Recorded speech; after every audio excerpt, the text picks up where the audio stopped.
Good evening, and thank you so much for bearing with us despite the delay and our technical difficulties. I'm absolutely delighted to invite you to join us for our webinar today on financing productive uses of DRE. We're most excited to be partnering with the Council for the Environment, Energy and Water, an internationally focused think tank based in India, for this webinar as part of our StarSea project. For those of you who haven't joined us before for a webinar, I very much hope, and I'm sure it will be a fantastic and engaging discussion, drawing on CEEW's research on powering livelihoods and about the impact that solar can have on supporting entrepreneurship. This is one of many webinars that we have been putting on as part of the StarSea project, and there'll be many more going up in the coming weeks on our Eventbrite page. So I very much encourage you to keep an eye out for those coming up, and we hope that you'll be able to join us again. Just some very quick, a very quick sort of housekeeping announcement. We will be having a Q&A discussion after the panel discussion. We're very lucky that our fabulous panelists have been able to be answering questions. There is a Q&A function that will shortly be opened, and if you just type your questions in, they will try and respond to as many as possible in the time available. So thank you very much for joining us once again. It's wonderful to have you here with us. And I'd now like to hand over to Abhishek to kick off this discussion. Thank you, Fiona. I hope I'm audible to everyone. On behalf of CEW, Council on Energy, Environment and Water, as well as International Solar Alliance, I welcome you all into this webinar. Because of a few technical difficulties, we're starting off a little late, but we hope to sort of make up for the time as we go along. A couple of our other panelists are struggling to join in, and we are hoping that as the discussion progresses, they are able to join us in the conversation. To kick off, I will start with a presentation on behalf of my colleague Shaili Jha, to just do a little bit deep dive in terms of what is the decentralized renewable energy and the productive use ecosystem is looking like, and why financing is a particularly important aspect of this ecosystem, and what are the emerging lessons that we are learning from the Indian context, and what are the challenges that the entrepreneurs as well as financiers see in this space. We have a very stellar and able panel among ourselves. We have two entrepreneurs from different walks of life who are trying to work at different kinds of livelihoods supporting rural incomes powered on back of renewable energy. And we have a financier among us who would be sharing their perspective as the discussion progresses. And yeah, so without further ado, I'll sort of dive into the conversation with the presentation. And we look forward to your questions. Please feel free to keep sharing your questions using the Q&A facility. We are already seeing a couple of them flowing in, but we are looking forward to more questions as the discussion progresses. With that, let me just quickly share my screen and we get going. All right. I hope you guys are able to see the screen. So just to give a quick brief about the organization that we represent, it's called Council on Energy, Environment and Water. We are one of South Asia's leading policy think tank. We work on various issues from renewable energy to energy access to long-term climate modeling to air pollution and climate adaptation and so on and so forth. Moving on to the topic of the discussion today. About 2 years ago, the council did a research understanding, at least in the Indian context, which is also very similar to various other developing countries when it comes to rural economy. What is the kind of energy access situation is there? Not with the households, because that is relatively better studied, but with the livelihood sector, with the both within the farm sector as well as all other associated micro enterprises in the rural areas. It could be the textile value chain, could be carpentry, blacksmithery, retail, and so on and so forth. And on back of that, what we realized that while India has about 120 million farmers and close to 34 million rural micro enterprises, about 14 to 15% of these micro enterprises struggle with lack of reliable electricity access as one of the biggest challenges to their business. And the farm power availability in a country like India is standing at a third of China. And the situation is probably much worse in many other developing countries where mechanization in the farm sector has been very, very limited. And among other reasons, one of the reasons is the lack of reliable electricity when you need it and where you need it. So while this was the situation in terms of demand, we also saw that there are now emerging technologies. Our research, in fact, identified close to 20 odd technologies, but then in the last 2 years, there are many more innovations that have come about, and now there are close to about 50 technologies out there, which are at different stages of technology readiness, which are now trying to look at powering various livelihood activities on the back of renewable energy. And what are these activities? We'll dive in straight away. So of course, grain processing is one of the fairly ubiquitous activity that we see across the world. In many places right now, basic grain processing is happening on back of diesel powered engines or wherever electricity is available in the local market, etc. Some of the grain processing is happening there. Particularly operations like milling, destoning, etc. are happening through these solutions. But there is a significant opportunity here for decentralized renewable energy powered milling solutions as well as other grain processing solutions, including puffing of various grains, including rice, including roasting of some of the grains, which you see in the right side image here. These are now possible on back of solar, on back of decentralized renewable, and are already being deployed in India and a couple of other countries across the globe. We looked at horticulture producers. We looked at various multi-purpose processing units, which can make or process horticulture produce various fruits and vegetables into pulp, juices, squashes, jams, candies, essential oil, extraction, and so on and so forth.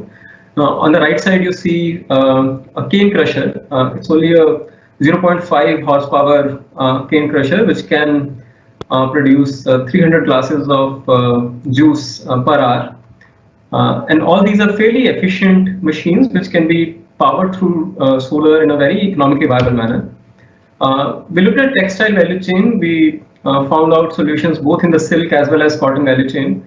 To your left, you're looking at solar spinning machines. Each such small machine can be easily administered by a woman. In fact, 2 machines at the same time can be administered by a woman, significantly enhancing their productivity, reducing their drudgery, because it is converting a manual laborious task into an automated task with minimal supervision required from the attendant. On your right, you see a solar powered sewing machine, which has significantly improved productivity for custom tailoring in various parts of the country. Going forward, the digital services, particularly access to printing services, photocopying services, services for rail ticketing, train ticketing, flights, for bill payments, etc., are becoming more and more common. In fact, even to avail various government schemes, a lot of documentation is at times required, and many a times rural households are commuting 6 to 10 kilometers one way to just get a photocopy done. So there are significant opportunities and use cases for these small-scale digital IT kiosks to come up on back of solar power, which can then provide local digital services to the local community. While all these solutions are emerging, one big question that we are all struggling with, why the deployment of these solutions is still very limited. Solar water pumps, which you see here in the photograph, are the only solution which are getting traction and are getting deployed at scale. Of course, in India, there is a huge subsidy-led market for solar water pumps. We have about 300,000 solar water pumps already deployed in the country. But other than that, most of the other solutions that we are looking at, whether it is cold storages, whether it is grain processing, whether it is textile value chain, they're all limited in tens and hundreds at best. And a lot of these solutions are not scaling up. So the big obvious question is why? Of course, one of the reasons that we have identified is that the purpose-built solutions are not available in plenty. Most of the existing livelihood solutions, if you want to power them with solar or renewable, the energy efficiencies are so poor that you end up putting a much larger solar system or a much larger battery system in order to run these solutions, which means that the economic viability of these solutions is not really getting achieved. Whereas if you look at the demand side, the consumer is right now not aware of all the possibilities which exist. They are not aware that what all can they do with solar, even though they are much familiar with solar as a lighting solution. So there are no sufficient demand signals for the equipment manufacturers to start working towards energy efficient equipments. Next, which is also going to be the major focus of this conversation today, financing remains a big challenge. Whether it is enterprise financing, who is trying to develop or deploy these solutions on the ground, or whether it is end user financing for the users to adopt these solutions into their livelihoods. At both of these levels, the financing is not as easily available.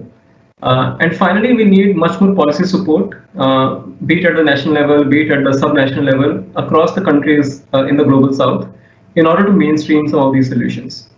And just in India, on back of our analysis, we realized that there is a market for decentralized renewable powered livelihood solutions upwards of 50 billion US dollar.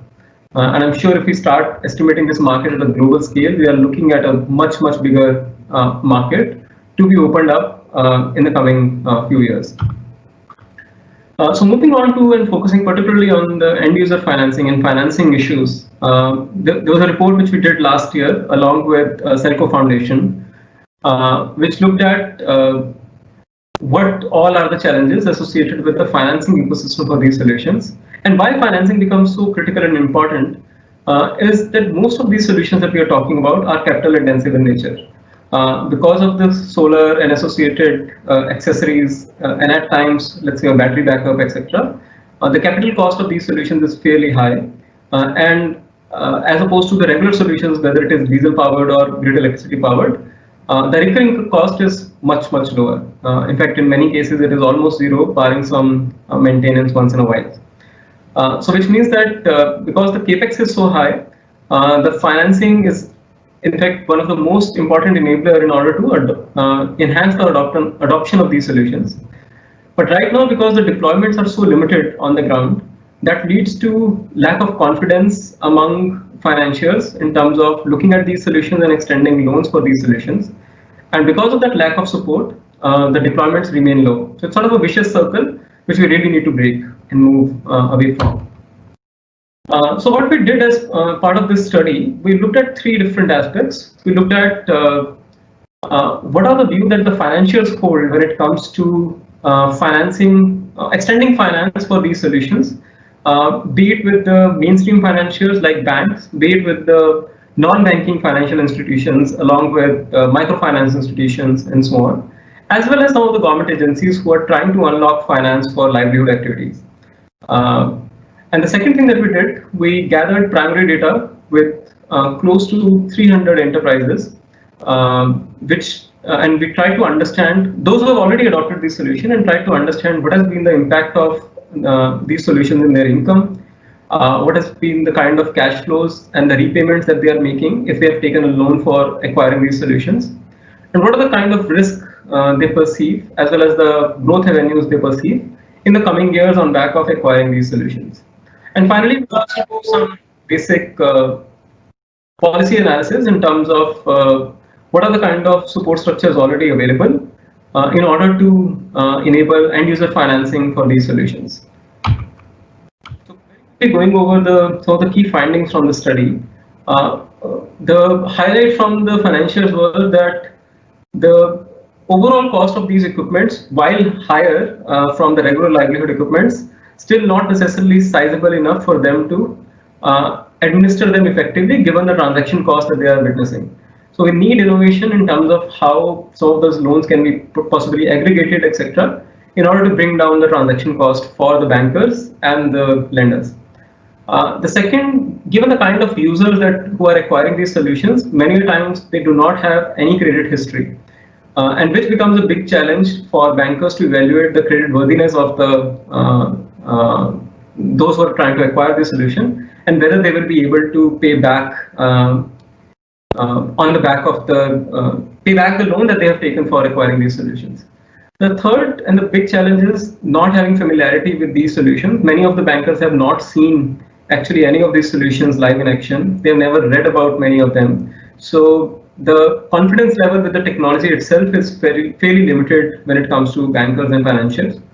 And finally, because of this lack of familiarity, there is also not adequate experience in terms of how to evaluate the loan applications associated with them. Whether a particular loan application or a business case for the end user is actually viable or not, whether they will be able to generate enough income to pay back for the loan or not, is not something that the bankers are able to evaluate as effectively as of now. Moving on to what is the findings we have from the enterprises. So we looked at particularly two of the end users. We looked at solar powered swing machines for custom tailoring, and we looked at solar powered IT kiosk, digital service providing kiosks.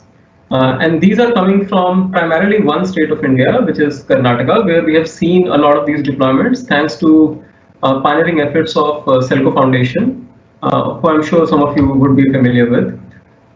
So just to give a quick background in terms of what these products are like, a solar swing machine costs anywhere between 200 to 350 US dollars, whereas a solar powered IT kiosk costs anywhere between 130 odd to 450 odd US dollars, depending upon the configuration capacity, whether you just need a laptop, whether you need a laptop with a printer and a photocopier and so on and so forth.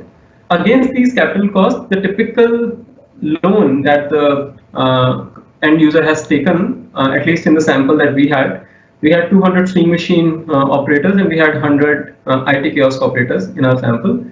The typical loan size was about 240 odd US dollars for the swing machine and about 400 US dollar for the IT kiosk. What we find, and here the green chart is showcasing how the spread of income was for these end users before they had acquired the solution and how the incomes have changed, which is in the right side chart in blue, after they have acquired the solution. So you can see there were a lot of people in the range of less than 20,000 per annum in Indian rupees in terms of income, and that has significantly changed after they had acquired these solutions. And we also witnessed a median increase of income from about 865 US dollars to about 1200 US dollars. So that's a significant increase that we witnessed. Almost a third of their income has been increasing. Almost 40 to 45% of the income increase that we witnessed in some of the cases. And of course, the income increase is slightly different from between the tailoring enterprises and the IT kiosks. One interesting thing, especially in the context of financing, is like whether the increase in income is sufficient enough for the end users to pay the EMIs, the regular monthly installments that they have to pay against their loans. And we find that about 60% of our users, and in this case, this is for the tailoring units, were able to pay off their loan on back of the additional income that they were generating. But the remaining 40% had to actually dip into some of the additional, some of the other sources, which means the overall income that they were generating, they were still able to pay the loan by about 30% of their overall income going towards the loan repayment. But in some cases, the additional income was not sufficient to pay for the loan, which then comes to the point that how are we structuring the loans for some of these technologies, which I will talk in a minute.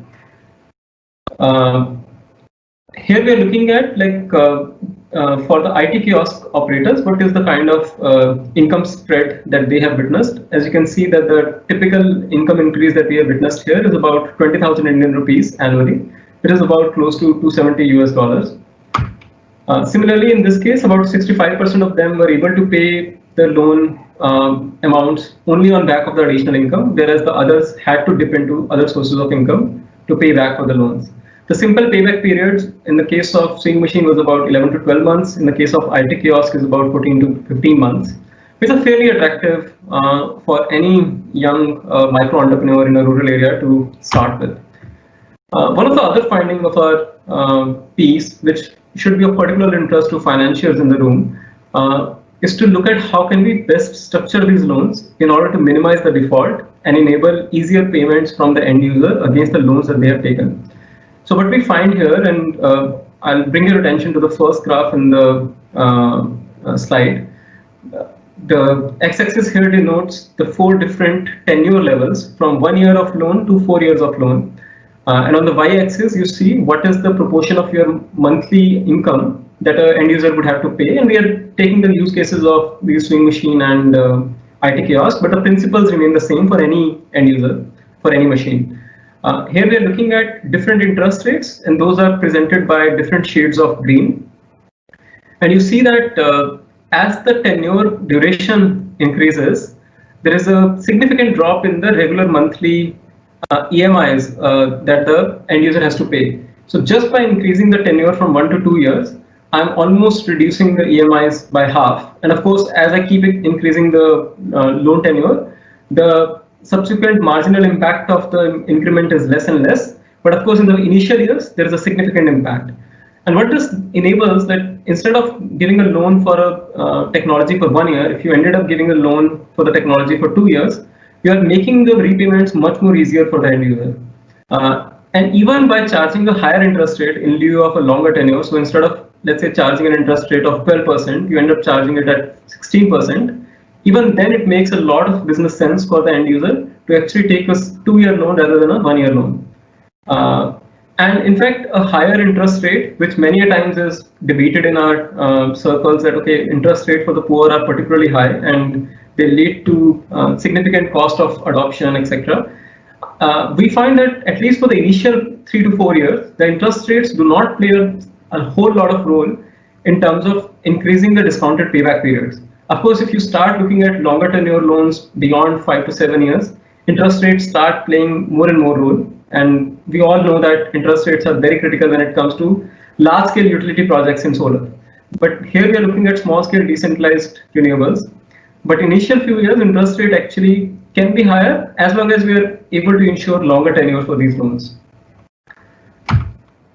Finally, we looked at various schemes, and this is also useful for some of the member partners of ISA who are joining us from other countries, that when we are talking about DRE for livelihood, DRE for productive use, we should not just only focus on schemes that are promoting solar energy, but we should also focus on schemes that are promoting rural businesses, micro entrepreneurship in the respective countries, and see how can we leverage those schemes to promote more DRE into the local ecosystem. And what is the typical nature of support that one would expect from government schemes on this front? These would include capital subsidy, margin money support, interest subvention or interest subsidy at in some cases, and also collateral-free loans. Many of these rural micro entrepreneurs do not have sufficient collateral to put in the bank in order to get their loans approved. So how can we enable more and more collateral-free loans is the need of the hour. In terms of key recommendations, of course, making sure that more and more DRE gets integrated into the livelihood schemes of the government is important. Making sure that we are able to take care of the upfront cost challenge is important. But for the not just for the policymakers, even for the sector enablers, there are a lot of learnings. After sales services are very important in order to improve the confidence of the bankers into these technologies. We need to account for the longer tenures, as I said earlier, and we need to make sure that there is sufficient support structure for the end user in order for them to grow. How can their capacity be built? Because the technology alone is not sufficient for the end user to grow their business. So many times you need to also lean on other capacity building mechanisms. in order to extend sufficient support for growth of the end user. I'll take just another 2 minutes to quickly talk about one of the initiatives that CEW, along with Buildro, which is one of the oldest and the largest social enterprise incubator in India, has started earlier this year. It's a $3 million initiative called Powering Livelihoods, and as the name suggests, we're trying to mainstream clean energy-based livelihood solutions in India to start with, and hopefully in the global south very soon. What we're trying to do is spark an initial transformation of the rural economy in India on back of clean energy solutions. We have onboarded 6 enterprises which are deploying DRE-powered livelihood solutions in the rural areas. We are supporting them with significant capital support as well as capacity building assistance in order to help deploy these solutions, not in tens of hundreds, but in thousands. And as these solutions are getting deployed, we are generating evidence on the ground whether these solutions work, whether they are able to improve the income of the end user, whether the end user is able to pay back for these solutions, and disseminate all this evidence with the policymakers, with the financiers, and with the investors, so that they can start unlocking the support, not just to the 6 selected enterprises, but to the sector as a whole. We're trying to break away that vicious circle of lack of evidence to lack of support in order to actually change it over its head and ensure that there is sufficient evidence and sufficient support. And as we are doing this across the program, we have a significant focus on gender inclusion and making sure that the women are the equal beneficiaries in this program. And we are engaging with investors, financiers, policymakers throughout the program in order to make sure that what we are doing is in line with their needs and not in isolation from them. With that, on behalf of my colleague Shelly, I would like to thank you all for your attention. I'll now turn my attention towards Q&A if we have found some, and also now sort of open up the conversation with my colleagues who have kindly joined us on the panel. I will quickly introduce you to the esteemed panelists that we have. Okay, great to see Nidhi also joining us. She was having some trouble, so let me start with Nidhi. Nidhi Bansal is one of the co-founders with this company called S4S. I would, while I will invite Nidhi for her first input, I will also request her to briefly elaborate a little bit on what S4S does and what kind of solutions does it provide. We also have one of our panelists, Mr. Tushar Devidyal, who has joined us from Mumbai. He is also an entrepreneur who runs this Devidyal Solutions and particularly focuses on solar-powered refrigerators for retail and agri value chain. And we have our esteemed guest Deepak joining us from Seekers Finance, which is one of the non-banking financial corporation in India, who is trying to provide debt financing to various solar-powered, renewable-based livelihood solution providers, including solar water pumps and so on and so forth. With that, I will now open up the floor for further conversation.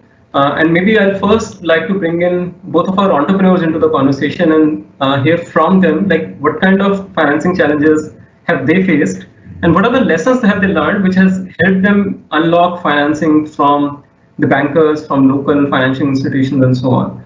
So Nidhi, let me start with you. If you could just briefly introduce yourself in 1 or 2 words, particularly what S4S does, and then we start with yeah, thank you. Thanks, Abhishek.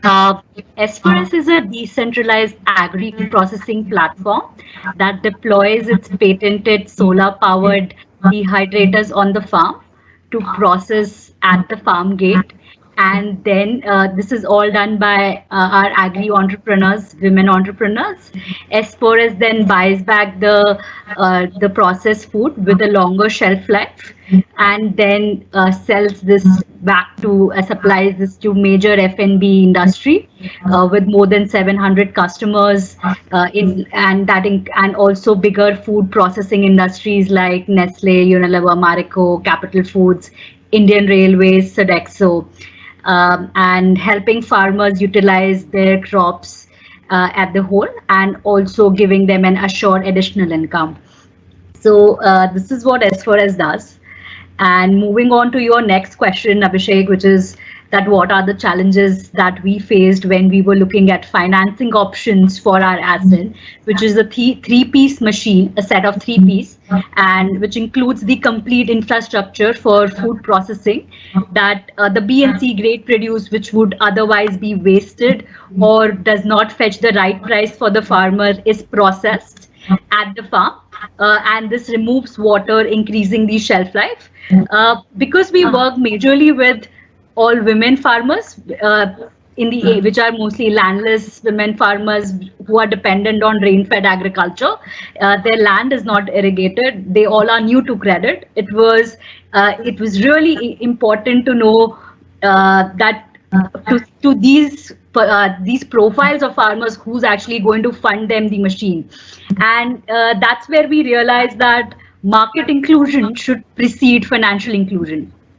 Unless and until you don't get them a predictable stream of revenue, which their land, which gives them the produce, also like sometimes doesn't guarantee. But through this, if we can, there would be a lot of confidence from the financial institutions, starting from banks, microfinance, or other financing options. And that's where we started the market linkage part. Initially, we were also equipment manufacturers and deployers, but now we spend around 2 years just to figure out what the market would be, and also taking that confidence giving the confidence to the farmers and also to the bankers, that just because there are bigger clients who have an established demand, with whom we have annual contracts, who are definitely going to buy from us, and as far as guarantees that for all the women farmers, that's where the financing started. The farmers earn only when we pay them, so we also act as business communication channel. Also, recovery or NPA is a big concern faced by most of the banking institutions, and they're not very high touch and going to villages. They do have their staff who's on ground, but we are the ones who are the most closest to them, and giving them this confidence that the money is going to come via us, that we are going to be deducting the farmers and paying you the EMI option, gives the bankers a lot of confidence and makes it like a complete bankable solution. So starting from P&L of the farmers to also understanding which months are going to be difficult, how to adjust it in the interest ratio, also the asset is hypothecated to the bank, starting from everything is what we did, and now we believe it's a scalable option for us. Thanks, Nidhi. Now let me ask sort of a similar question to Tushar. Tushar, I'm hoping that you are still with us. Yes. Yeah, great. So Tushar, you have already deployed close to, if I'm not wrong, maybe about 150 odd solar cold storages, like mini cold storages, solar refrigerators, so to say. What kind of financing channels have you tapped into, and what has been your experience in terms of tapping into these financing channels? Yeah, thanks, Abhishek. Be happy to answer that. Quick thank you to International Solar Alliance and to CEW for having us on this panel. So just a quick 2 lines on the company. Devi Dayal Solar Solutions, as Abhishek mentioned, we design, manufacture and sell productive use off-grid solar DC refrigerators. These are for income generation and income enhancement. And they're primarily deployed to solve cold chain related issues for smallholder farmers, fishermen, fisherwomen, and other small micro entrepreneurs. Abhishek, I think, look, we have very similar challenges that Nidhi has outlined and that you have outlined in your presentation earlier. And so I won't go over those, but what I would add, and I think you've covered this as well, but it's awareness, and it's awareness not so much at the entrepreneur level, but at the financier level. So and our team spends a lot of time with financiers, telling them what a solar refrigerator is, what the paybacks could be, We use, you referenced Selco, and I referenced to a Selco report that was published in March 2019 on 75 solar refrigerators, which talked about an additional incremental income of about 7,000 rupees per month as a productive use income. And again, setting that 7,000 or 10,000 as a benchmark and then back calculating into an EMI has always been the challenge for us. So it's not an IRR of whether the bank's interest rate is 16% or 21% or 22%. It's really, this is what the productive use appliance generates, 7,000 rupees. The EMI has to be half of that, roughly.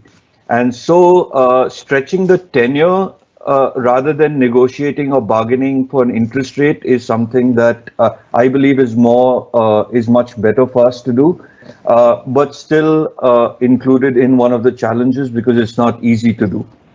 And apart from that, the challenges include once you're past that stage is getting a CIBIL score or a credit rating, getting 6 months of bank statements, asking for a GST return, because as you know, our customers are micro entrepreneurs in a poor and bad grid scenarios. So, they could be retail shops, or they could be sugarcane juice vendors, they could be flour vendors, they could be medical shops, someone working in the agri-cold chain. Not everyone has a GST return, a CIBIL score, or a bank statement. So that's the challenges we face, Abhishek. Right. Now let me bring in Deepak into the conversation. And of course, there are two aspects to financing. One is the enterprise financing, extending working capital loans or other kinds of financing to organizations like S4S or DDR. And then there is an aspect of end user financing. So maybe Deepak, I would first like to hear your thoughts on the enterprise financing itself. Has the focus really been moving beyond solar water pumps to look at other productive use? And how do you see this space particularly evolving? Yes, I hope I'm audible. Am I? Yes. Yeah. Great. Thank you, Fiona. Thank you, Abhishek, and thanks Nidhi, Tushar, for those conversations. See, from a lender's perspective, you're right, Abhishek. That's how the market started. Initially, the productive end-use segment was dominated by solar pumps, which is a government order subsidy-backed driven market, right? And there, the loan products that were offered in those initial days of this segment starting to grow was the typical working capital finance product, right? So order finance product where there would be a government tender and then some private enterprises would bid under that tender and they would supply or install solar pumps under a heavily subsidy-backed tranche.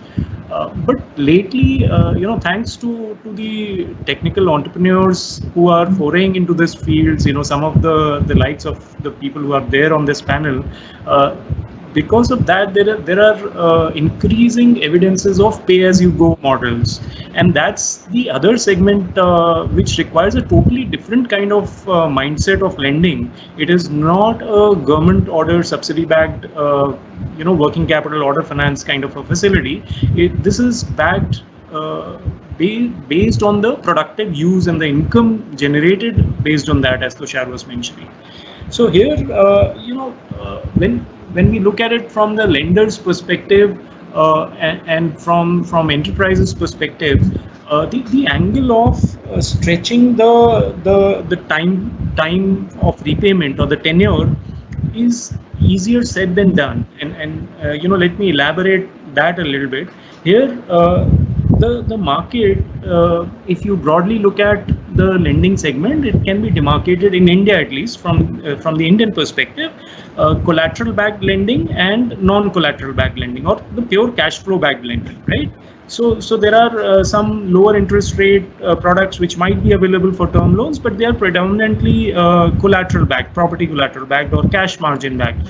But when we come to pay-as-you-go models and financing from them, we are talking about cash flow backed lending, and that's where things like lenders' past experiences with agri loans or lack of any credit history for these end users, etc., coming as constraint. We do not typically like to go for tenors longer than 2-3 years. So while it might be better to load a higher interest loan for a longer tenor from a pure DSCR perspective, but we prefer to go for shorter 2 to 3 year kind of tenors for the reasons that I mentioned earlier. Having said that, these technical entrepreneurs who are in the fray, who are implementing these projects at ground level or implementing these productive end uses at the ground level, we look at their unit economics. How are they are they having a diversified set of order book of projects that they are executing? We are seeing increasing evidence in, for example, micro cold storage or milk chillers. For example, in the solar dryer segment or solar refrigeration segment. So we are seeing use cases which are adequately cash flow backed, and now lending to these enterprises who are enabling these for larger ticket sizes. We are not talking about the solar lantern kind of 2,000-3,000 kind of ticket size. We are talking about larger ticket sizes for more capex heavy equipment. We are happy to do a non-collateral backed lending for a tenor, for a term loan on a term loan basis. Now, whether you call it a working capital term loan or you call it equipment finance, essentially it is cash flow backed financing. So that's the critical point that I'm trying to bring out. That is where the green shoots are emerging. So the market is migrating from the working capital segment to the term loan segment, backed by cash flows, thanks to the entrepreneurs like we have here on the panel. Yeah. Thanks, Deepak. In some ways, I guess you preempted my next question and already have moved the discussion into a direction which I wanted to take it, which is that especially for the heavier and the more capex heavy assets, where we are looking at loans anywhere above 50,000 Indian rupees or so. I think more and more asset financing, where the enterprise deploying the solutions might also has to play a role of point of sale financing kind of solution. It could be a lease-based model, lease-to-own model, BOO model, and so on and so forth. So I also wanted to bring in both Nidhi and Tushar here. That how do you see? Of course, this does mean that more assets on your book, much more larger book to manage, etc., and with its own associated risks and challenges. Some companies have tried to do, especially in the lighting space, have tried to almost create two parallel entities to take care of this. Do you see the productive use space also moving in that direction, where in some ways, as Deepak mentioned, it could be called asset financing, it could be called term loan from a financial perspective, but ultimately for you, the asset is going to remain on your book at least until the repayment has been made. So how do you see, do you see that model really playing out? Do you see some concerns? And how much opportunity you see in terms of increasing the scale of adoption under such a model? So maybe Nidhi first, and then Tushar, same question to you. Yeah. Sure. No, it's definitely what Abhishek, as you have mentioned, that there are definitely two parallel entities, one to actually manage the asset and the other to drive the growth of the organization. But just to clarify from our end, we have assessed some of these models and have taken a very conscious call that we don't want any asset on our books. We don't want to go paper because it's going to be we see the market or our value addition more. Having the assets on our books is not going to serve any purpose for us in terms of we want to empower the farmer. The asset needs to belong to her at the end of the day, and we earn money not by selling of these dehydrators. We earn money only when we buy back the produce for them. So for us, all of this is an infrastructure that we create to get our supply chain in order. So we took that conscious call that the asset is going to eventually be owned by the farmer over a period of 5 years, and we do not want to complicate, I think this is a bit more on the other end, that we don't want to complicate the organization structure and have like two entities to manage the to manage the other asset heavy. So we just try to move away from that. Though I do see a lot of merits into it, we just try to like really simplify things for us and try to take this route that because we are market makers, it's also important for us that like the farmers would always sell to us, because these dehydrated produce, they don't for the farmers to find a market for this is definitely more challenging, and they are more what they want at the end of it is just that additional income, whether that happens through cold storage or happens through dehydrator is for farmers to decide. And on the other end, we have started to look our machines and equipments not as a cost to farmers, not something which is preventing their, like, though it's preventing their wastage, but more as an income generation unit. We are trying to look at more as how through this they can keep on earning more. So we have taken this path, but we have seen both paper go and other things model pan out. One other thing that we feel does not work in this model is that who's going to put the initial capital, in terms of with solar pumps it's easier because it's subsidy driven. There is definitely financing very readily available for it, but for other set of machines that's very challenging. And yeah, so these are three models, but I definitely would say that success-based or impact-based financing as the social bonds, or there are definitely newer instruments that are coming in. Those are the ones we are going to look at, which we can deploy at scale. So social success nodes, these kind of things, we are definitely looking for our model. Yeah, thanks, Nidhi. I think that's an interesting point. Like, how can we even look at other kinds of financing available, particularly which focuses more on impact, let's say at times SDGs and so on, because most of these solutions are creating multiple impacts in various ways. Nidhi, I just wanted to do another quick follow-up since I'm a little more aware of how you guys are functioning, so I'm taking the benefit of that. If you can elaborate for our audience that what kind of extra miles that an organization like yours have to walk in order to unlock end user financing. I mean, especially the tripartite agreement bit, if you can just bring that in terms of additional confidence that gets to bring in there, I think that'll be helpful for everyone to learn. Yeah. Sure. One major thing that we have done is to get into a tripartite agreement between the financer, the farmer, and our organization, and have taken the role of a guarantor. So an FLDG of a substantial amount is what we provide, so that if the farmer is not able to repay the loan, we would be doing it on the behalf of the farmer. So that gives a lot of confidence to the financier. Though we have our own investors and we have to go that route also to convince them. So some of it becomes more difficult when we are also a funded company. We also are answerable to our investors, but I would really say that we have been very assertive on that and have tried to integrate a guarantee model, which is taking the responsibility of and making sure that there is zero NPA.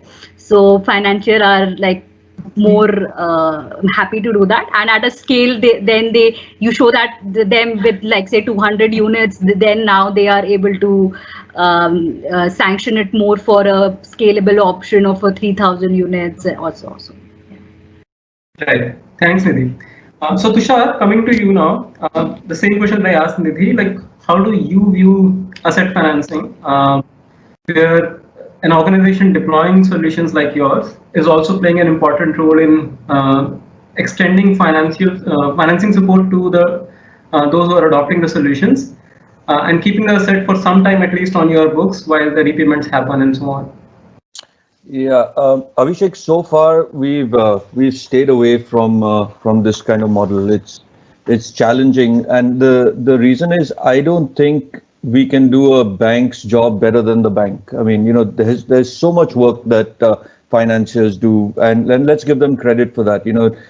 Building in credit risk, doing their due diligence, giving the money, working on spreads, etc. Sure, at some level, I'm obviously more confident about my technology than the financier, and therefore my perceived risk is lower. and I would be able to, theoretically give a lower IRR out. But I think that financiers deserve the credit for all the hard work and the due diligence that they do. So at this point, unless it was driven by technology, and when I say driven by technology, I mean something like what's happening in the African markets with pay-as-you-go, where it was kind of a prepaid pay-as-you-go, pay-as-you-earn, technology-driven, technology-supported kind of innovation that happened and picked up as an ecosystem in India. At that point, we would certainly be interested in doing some asset-based financing. We would also, like Nidhi said, I would request donors, partners, international organizations to set up a first loss default guarantee fund. And FLDG is incredibly important, especially for startups like us. We would not be able to take a big hit on loans or credit extended. And what I do also understand from talking to several financiers is that that a lot of financiers I've spoken to want an FLDG on the first 2 or 3 EMIs. They want to know of some credit pattern that's developed.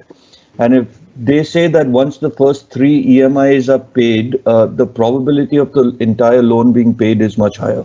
So, the onus of FLDG or the burden of FLDG that we request from donors and organizations would be lower to that extent. But yeah, I think that so long as this is technologically driven with a PAYGO and an FLDG, until that time, I think it's going to be incredibly challenging for organizations such as myself to do this model of sales. Sorry, that was a fairly blunt answer.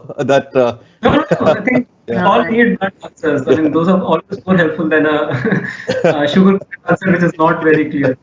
So, in fact, you have also touched on something which I wanted to now pose to Deepak, which is around FLDG. Actually, I have a lot of questions for Deepak because you are the solution provider here. So maybe to just pick on that last point that Tushar made, how do you see, I know that Seekers has not done end user financing as much, right? But there might be a time going forward where you guys could be extending loans to those who are then extending loans to end users, right? It could be MFIs, it could be small finance banks, etc. Of course, depending upon whether the interest rates and all those things would work for some of these counterparts. But is that at all something that you guys think Seekers will move into, where you are extending finance to those who are extending it to end user? And in that context, how do you see an FLDG structure enabling some of these transactions? Like whether the FLDG should be for a lender like you to safeguard some of your risk, or whether the FLDG should play at that intermediary level or the ultimate lender level, who is directly working with the end user. Which of the two levels you think it might work better? And also to what extent you think they can be leveraged around this FLDG and so on? Yeah. Sure.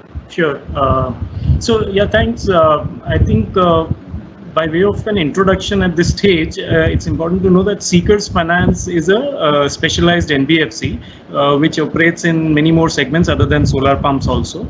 So we are active in rooftop solar space, electric mobility, energy efficiency, waste management, etc. Apart from productive end uses for DRE appliances. So in some of those segments like rooftop solar as well as electric vehicles, we are also seeing traction of end user financing a little ahead of what we are seeing in the DRE productive end users space. And there are lessons to be drawn from there. And one of the key lessons is, as both Nidhi and Tushar correctly mentioned, that the skin in the game or the FLDG or the recourse of the enterprise in between, which is our link to the end user. See, the asset ownership comes secondary. The important thing for a lender in this market is the cash flows, as I mentioned earlier, right? So to trap the cash flows, whether the asset ownership is at the end users level or at the intermediate enterprise, the tech entrepreneur level, that becomes secondary. The cash flows, however, we need to understand the lender's perspective that this is a market which is primarily farmer loans have been, confused with handouts or doles from the government. So when there is an end user who is used to handouts, there is a lot of emphasis on the intermediary company and their selection process of such, farmer partners or customers or end users, as you may call it.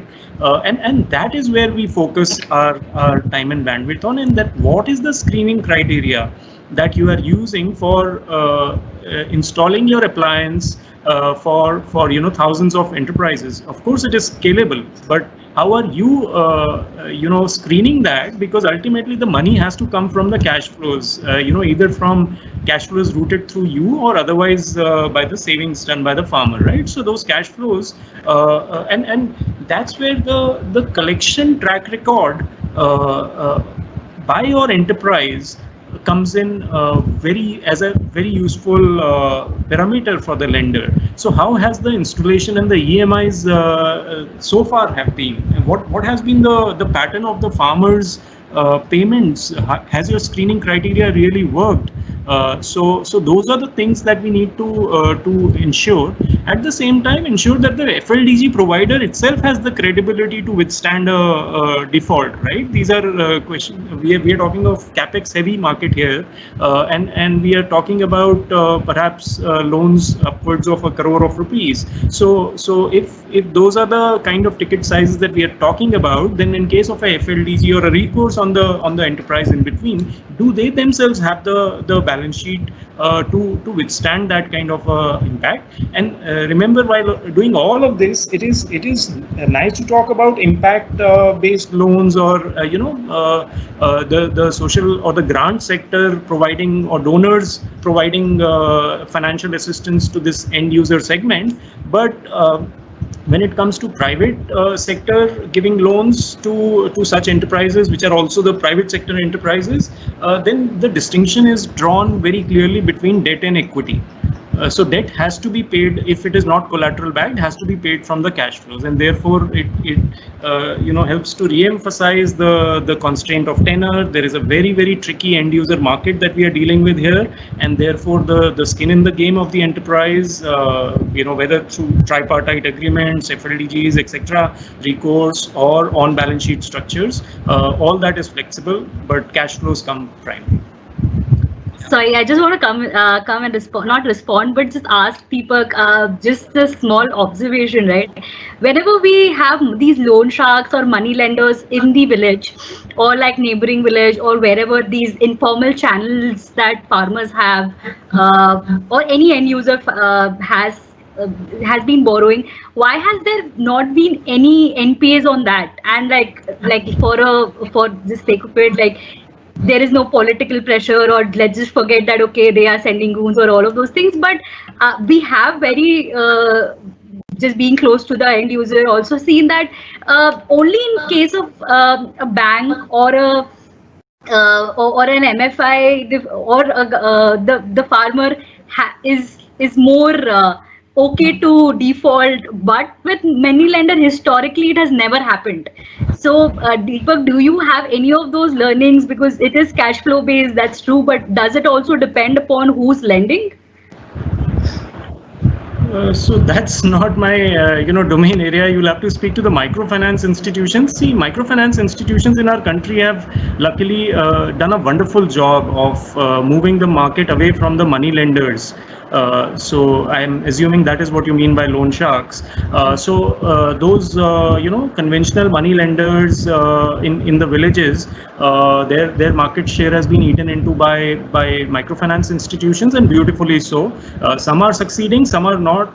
So that model has evolved separately, but those would be the expert entities to speak about that. We, as I mentioned, are a small niche NBFC, and we deal primarily with enterprises like yourselves. We are not into small ticket loans and dealing with the collection behavior of individual farmers at that end. We rely on your ability to collect or to install the systems with the correct farmers or end users. Thanks. Yeah. In fact, I now want to sort of contrast the two sides that are coming up here in the conversation, like where an enterprise is saying that, okay, lenders can better identify the end user in terms of creditworthiness, recollection, etc. And a financier is saying that the enterprise can do the job better in terms of identifying who should be the end user and making sure that recollection is happening. And of course, I have seen both the narratives playing out, probably the latter narrative playing out more strongly than the former. So I wanted to sort of pose this both back to Tushar and Deepak, and of course, Nidhi, if you want to come in here as well. That many a times the ball will kept on being passed to the other court, right? So how can we collectively solve this? I mean, instead of just saying that, okay, you should take the ownership of this or you should take the ownership of this, how can we collectively come to some common grounds, particularly through technology or other means of ensuring that there is sufficient trust in the system as well as adequate means to ensure repayments? How can we make sure that the enterprises and the lenders can work more hand in hand rather than just passing off the buck to each other? So maybe Tushar first and then Deepak, and Nidhi, please feel free to jump in as well. Yeah. Okay. Interesting question, Abhishek. Look, I think that when it comes to the enterprise's responsibility, I think that let's talk about a solar refrigerator. I think that the responsibility, the onus, and is on us is to make sure that the product continues to perform over the life of the loan and beyond. So whether that can be done by matching the warranty period with the tenor of the loan, extending the warranty period to be beyond the tenor of the loan, and then in full faith and confidence actually servicing the warranty, so that there's no excuse of an equipment breakdown causing a default in the loan. I think that responsibility squarely lies with the enterprise. I also think that confidence building in terms of the cash flows. So the visibility of the cash flows, 12 months out, 24 months, etc., needs to be built through several pilots. Several think tanks or organizations such as CEW, if they model out or if they've done some research on this to really model out cash flows for financiers would be helpful, because an individual organization trying to convince a financier would be challenging. And I still believe, and I'm not passing the buck or the onus, but I still believe that financiers have a better handle on CIBIL and ratings and rankings and credit worthiness of an entrepreneur or an individual in the village, because that's what they do.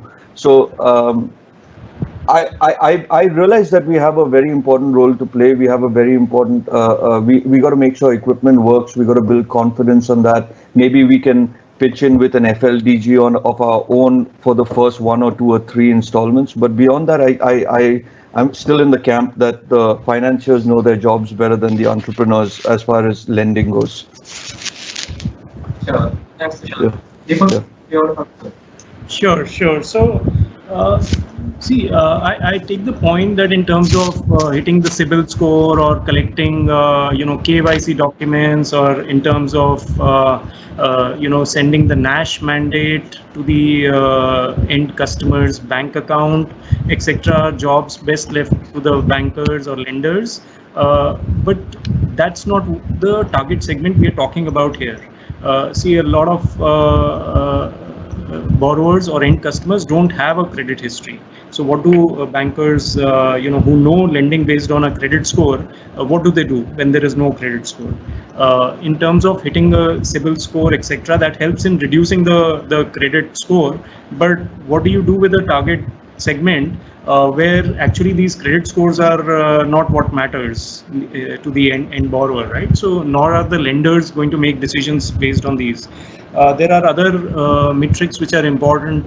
A lot of them may not have bank accounts, or they may want to pay their or make their loan repayments in cash, depending upon crop cycles, and based on their cash flows that they receive, right? So all of those things are outside the banking system. So when it comes to lending purely on the basis of cash flows coming from the banking system and to the borrowers with a credit history, I think I take the point that yes, bankers, lenders would be better placed, but this is not the market segment that we are dealing with here. That's my limited perspective. The other one is that we've seen in this segment, I don't know if you guys are familiar with companies like Simpa, etc., which have forayed into this space, and they have clearly demonstrated that they have. It's a question of the reach in the villages, in the which you guys have better than a lender, and that's why rolling out through you guys is what will be always preferred in my sense from in the initial stages of this industry. Once the industry becomes evolved and you know, lenders have branches and locations in each and every village or in certain segments, they have feet on street, as we call, where they can beat you hands down that okay, you have you know, two employees working at the ground level in so and so district, but we have 20. Then obviously it will be better left to our you know, our feet on street to decide which end customer to give the loan to or not. But until that is the case, it is you guys who will have to take the lead. Is what how we do. Devi, you want to come in? Yes, I just want to come in with the fact that the responsibility and onus lies with anyone who's closer to the customer. And though I completely agree to that, okay, financiers do have the data, they can make those decisions, but sadly, and we have seen that they have been able to at least identify through the matrix that they have. But I think this kind of lending, as I agree to everything that Deepak says here, is the persona of the end user is very different and it needs to be understood. I don't think it's done also by entrepreneurs, but we leverage channels like our NGO partners. We leverage a lot of other people who are like FPOs who are working very closely with these farmers to know. And I think that's going to be very critical to see who's going to be closer to the end user. At least it's easier for us because we make our money only when we these farmers process. So for us, it's a bit different than Tushar, because it is a line item of our P&L as well. So we are like completely invested at that part, that we need them to process, they need to repay the loans also. So our efforts and buy-in is much more integrated rather than like a one-time sale, because we are not like selling the dehydrators. It's the food from these dehydrators that matter to us. So I also think there is like a slight difference in the model. Yeah. Abhishek, may I just put in a quick comment also? Sure. Yeah. Sure. Just I now. While there is a difference of opinion, I get what Deepak is saying. I even get what Nidhi is saying now. I'll just give you some background on where I was coming from. In our case, sure. Deepak,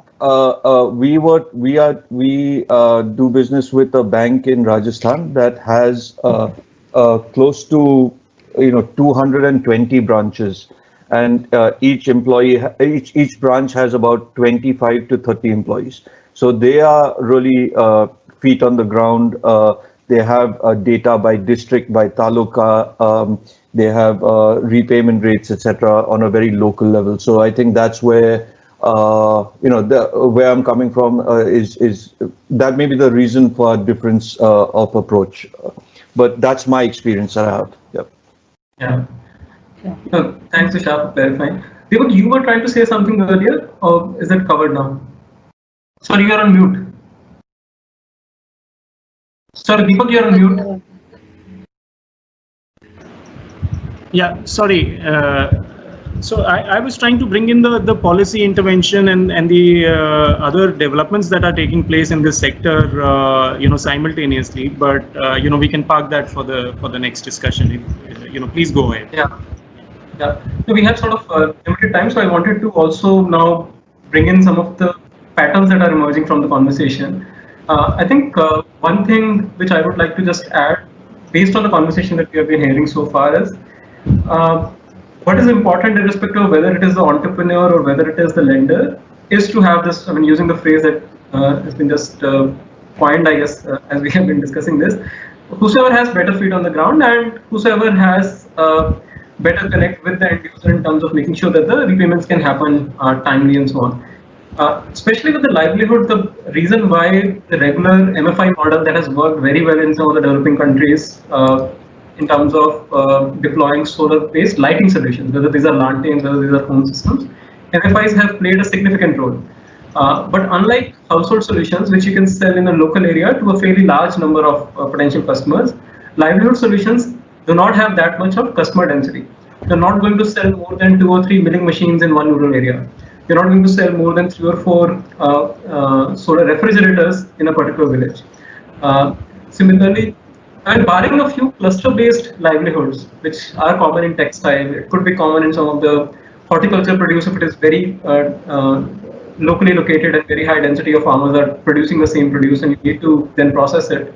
Barring the cluster-based deployment, most of the deployments are going to be much more widespread, which means that the relationships that you need to build as an enterprise with the local lenders are going to be significant in terms of numbers compared to the deployments that you're going to see. Every relationship is going to unlock just 3 or 4 deployments compared to the number of deployments that you could see in a solar lantern or a solar home system kind of environment. So it's a very different mindset with which we need to sort of look at this space and see, are there more relationship-based solutions or are there more technology-based solutions that we can rely on in terms of repayments, assessment of the end user, and so on and so forth. And as I guess earlier, I think Tushar made this point that the more number of pilots and proof points we have to actually showcase that yes, these solutions are working, they are able to generate a consistent income for the end user, and the existing loans that the end user have taken for these solutions are able to repay. I think that will build the confidence of the lending community much more going forward.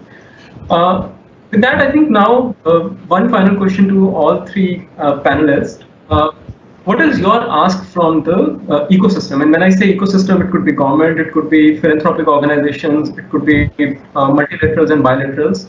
Like if there is one ask in terms of how can we unlock more financing towards these solutions, whether it is at the end user level or whether it is at the enterprise financing level, what would you like to see happening in the ecosystem which would help you do whatever you're trying to do better? Yeah. So again, starting with Nidhi and then Tushar and Deepak. Yeah. Yes, I would say that my only ask would be to look at things with need based, right? Like need in terms of, is it really a problem? Like we look at this way, right? We are not like married to our technological solution that, okay, like we made some like really like super cool technology and we are trying to deploy it. That's not the case. As you have rightly said that, okay, are these, what is the need of this solution? If that village, so say perishables, fruits and vegetables are really a challenge. Onion price fluctuation is a big challenge. Like tomato getting rotten is a big challenge. So if the need of these solutions are also taken in picture with the cash flow financing, which I completely agree with Deepak, is to actually see that, okay, if why do these solutions, technological solutions are needed, and then what do these farmers do with it? Like if this dryer was for their own consumption, maybe we would have never got the financing for these equipments. But if these dehydrators, from the 4 batches, 1 batch is for their own consumption, 3 is for like an economical activity that they engage in, it's a viable option. So I would say that a bit more from user perspective, which is the end user, is what we need to look at. And I would just, like, the lack of better word, like a design thinking solution that, okay, what do these people need? And just solve for that. Not we are not doing this because, okay, this is a company, we want to run this company, or this is just one way of getting a supply chain in picture. But we really want to deploy these solutions and adapt the solution, and for that we need to be very honest that, okay, are these solutions also actually needed and at what scale? Like a lighting is definitely more integrable, but okay, like a dryer or a cold storage solution, micro storage, how many per village is required? So like we have come up with some of these ratios that, okay, 20 is to 100, like some of these things. So that would be my only ask, is to solve for the user. Sure. Thanks, Nidhi. Tushar, while you respond to my question, there is also a question from our audience, someone called Nitu Goyal. I think what she's trying to understand here is like, how did Devi Diyar Solar solve the issue of rating, balance sheet, etc.? How did they channelize the money to fund the capex? I'm not sure if I've fully grasped the question, but if you have, then could you just kindly also allude to this while responding? Yeah, I'm not. I'll get to that question. Sure. So Sure. I think the one ask I would have is, we, like Nidhi said, a lot of what we're doing is we're not just married to the technology, but a lot of it is going to be business model innovation. And at some point, when we want to scale up, whether it's any typology, whether it's it's going to be fresh juices stored, or it's going to be retail, or it's going to be medical, or it's going to be agri cold chain. I think at some point there's going to, for scale, there's going to have to be a copy paste or a productized approach to the solution. There's going to be a great need to remove credit risk, and my one ask to existing and potential incubators, donors, and investors would be to set up an FLDG fund first, and let us do this cash flow back exercise of lending our solution. And we'll come back to you with a 3-month or 6-month payback history, and I think that's a really good start. So my one ask would be setting up of an FLDG for our company.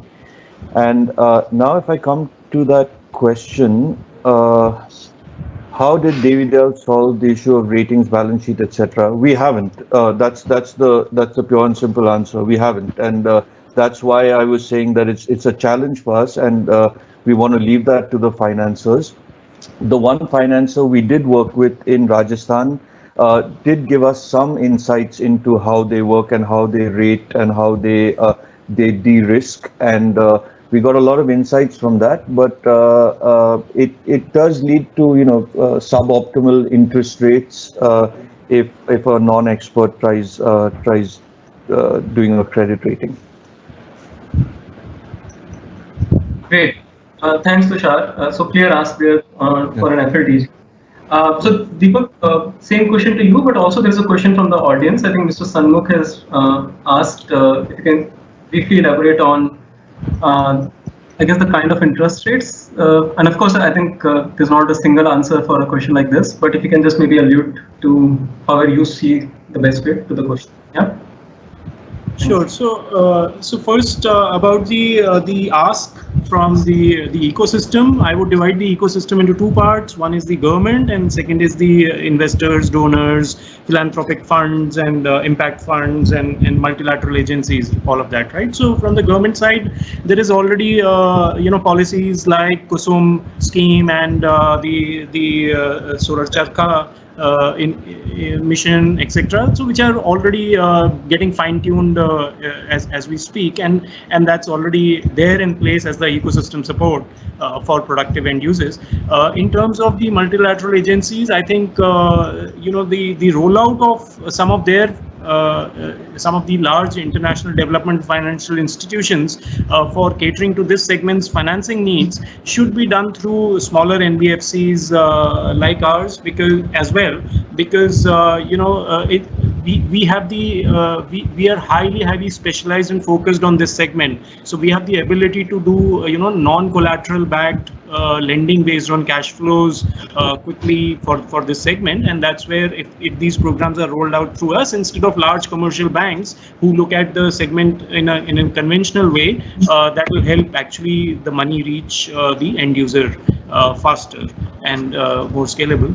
In terms of the question I can see on the grid is about the cash flows from productive end users. Can they be escrowed to a lender? Yes, I think that's what I think Nidhi talked about a tripartite agreement under which those cash flows can be trapped and they can be part of the security. I'm sorry if I've missed out another question. Could you repeat that, Abhishek, if there is any other question? Another question just above Deepak, which Mr. Shanmukh is asking, is checking what are the interest rate that the companies like Seekers give. Do they mirror the NBFC levels of 21 to 25%, or do they, or are they considering cash flow, ability to pay factors, etc.? No, so we are not at all into the 21 to 25%. So in terms of the pricing, we are above the large commercial banks. But then, as I said, that they primarily do collateral backed limits. We do primarily non-collateral backed, no hard assets, no 100% cash margin backed limits, and we primarily bank upon the entrepreneur and the cash flows that we are funding. But our pricing is typically in the range of 14% or thereabouts. So that's the kind of pricing, much lower than the 25% that is being talked about in the question. Okay, thanks, Deepak. With that, I will now, I won't really make an attempt to summarize this discussion. It's been fairly enriching, and various different dimensions of the financing space with regards to DRE for productive use have been touched upon. I do hope that most of the audience would have gained various interesting bits and nuggets of insights from the conversation. It was also great to have a lot of questions coming in from the audience. While we have published here a few, there are many more which we have bilaterally responded to. So thank you for engaging very well in these virtual mediums. Now I'll hand over to my colleague Fiona from ISA for the final words. Yeah.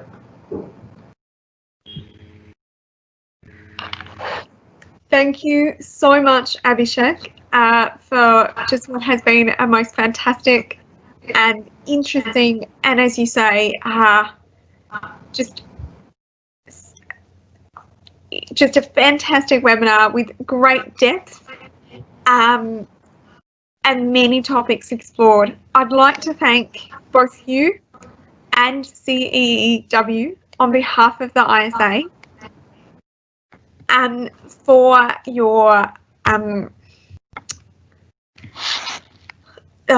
your moderation of this webinar and for pulling together just such a diverse and interesting group of panelists with such broad experience and such interesting experience. I'd like to thank our three panelists, Nidhi, Deepak and Tushar, for joining us today.